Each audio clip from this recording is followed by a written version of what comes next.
But you see, I'm at a distance. And from a distance, you see more things than what you are now directly involved. You are in it. You are under pressure, under attack. You are barbarians. You remind them of Hitler. Hitler burned books, so you might also create a Nazi party here and overtake the country. All these fears, they well up, and now you have to battle with this.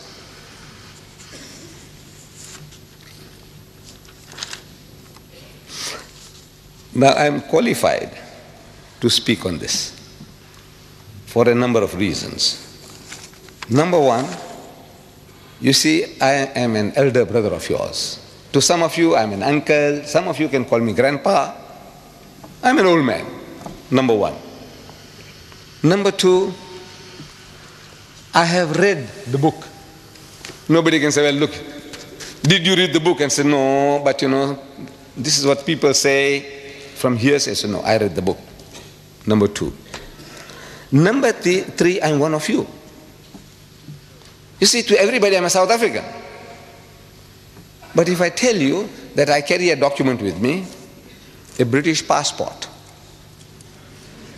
63-year-old passport, you believe it?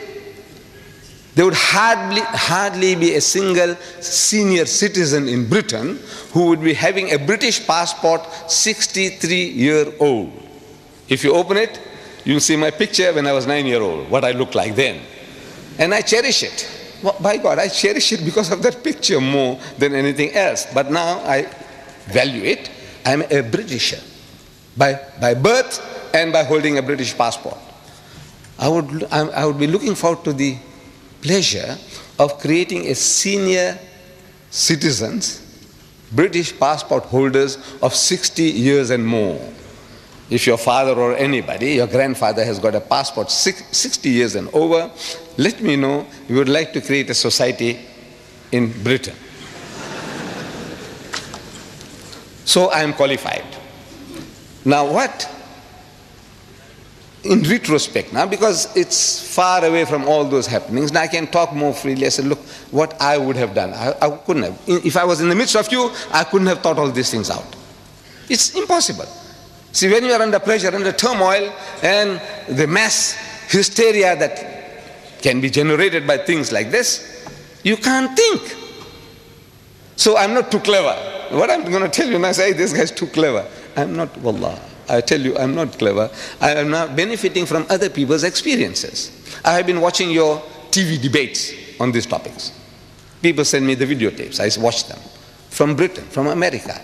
And I'm getting educated by those debates. I said, what's wrong? Why don't these people tell the fellow, when questioned, what is it that's creating such temper, such anger in you? What makes you so angry? So the guy says, he spoke slanderous things and he stored filthy language. One of these programs I'm watching, the nearest a brother came to answering. He's prodded. What did he say? And I watch his face. See, the camera was on his face. And I can see that he's in hell. He doesn't know how to get out of that situation. So he takes a deep, he said, what is it? So he said, he used word like benchod. 50 million people, the Americans are listening. What did it mean to them? Nothing. And you get enraged. You want to go and kill the man for that? What did he say? I said, our cases have been going by default. If you read the book, here, if you took the right approach, the approach, even now is not too late.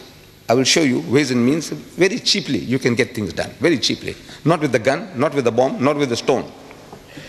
Very cheaply, by God. I show you how it can be done. I said, you should have contacted one of these Tory MPs. Tory, you call it Tory. This Conservative Party, Margaret Thatcher's Conservative Party. Tory. How you pronounce it? Tory. One of these Tory MPs, and showed him. He says, look, have a look at this, sir.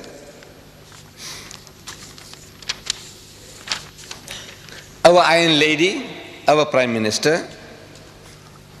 This fellow Rushdie, show him the page, open the page 269. He calls our Maggie torture. Torture, not Thatcher, torture. One sentence, one word sentence, torture, full stop. Then he calls her Maggie the bitch. You know that? He is calling our Prime Minister Maggie the bitch, and he got away with it. Then on page 80 of his book, he says the British. I don't know how I'm going to say that. Page 80, he says the sister, F-U-C-K-I-N-G, British. You see, he's thinking in Gujarati or Hindi. He's born in Bombay. He wants to use the word that our representative used on the TV, Behenchod. No, he's thinking in that language and he translates it, but not at that stage. When he uses that word, no translation. Sister fucking British. This is what he's telling them. You fuck your own sisters. British, whether you are Pakistani British or English British or Sikh British or Jamaican British, you fuck your own sisters. You take that? You take that? I said, tell this to the MP. Look at this, sir. And this guy on page 169, I'll come to it later in detail, he has sex with the Queen. He even cohabits with the Queen. I will come to that. I tell you, immediately the book would have been banned. Immediately. No arguments. But you were crying about yourself. You know, he saw my mother, he saw my fathers, our spiritual fathers, our Sahabas, he did this, he did that. It's a good luck to you. You are a people, you know, you have been a challenge to us for over 1,000 years. You conquered once Christian lands, never to be retaken. The whole of North Africa was Christian. Whole of North Africa, Egypt, Morocco, Algeria, Libya, the whole lot was Christian. The whole of the Middle East, Syria, Palestine, what you call Lebanon, all this was Christian. You came and ruled Spain for 800 years. You knocked at the gates of Vienna. You have it a challenge. And even now, when you are down and out in the gutter, even now you tell the guy, he says, look, sir, don't drink. Drinking is bad. Gambling is bad. No dating, no dancing, no courting. Don't eat the pig. Don't you? Wala taqulu salasa. Don't say Trinity. Look, you are a thorn in his side.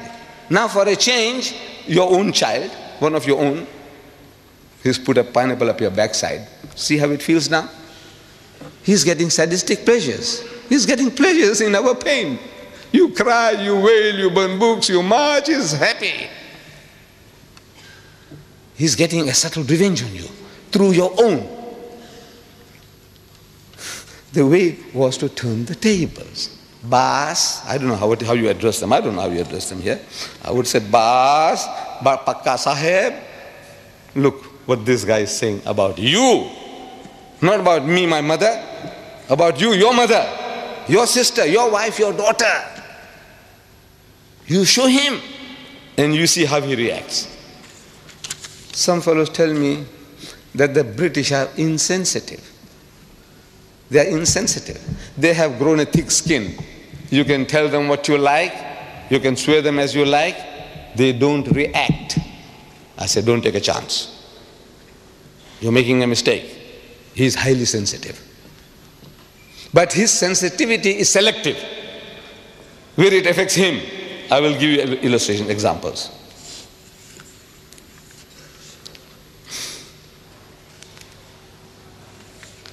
Right. So generally, they pose us the question, have you read the book? And when we say no, they have a big laugh. They have a big laugh. Now for a change, you should ask them, have you read the book, sir? He says, no. And you are armed with this booklet of mine. You just memorize some of these statements, verses, and you quote him. He says, you know, sir, the first page of Salman Satanic verses, first page, chapter 1, page 1.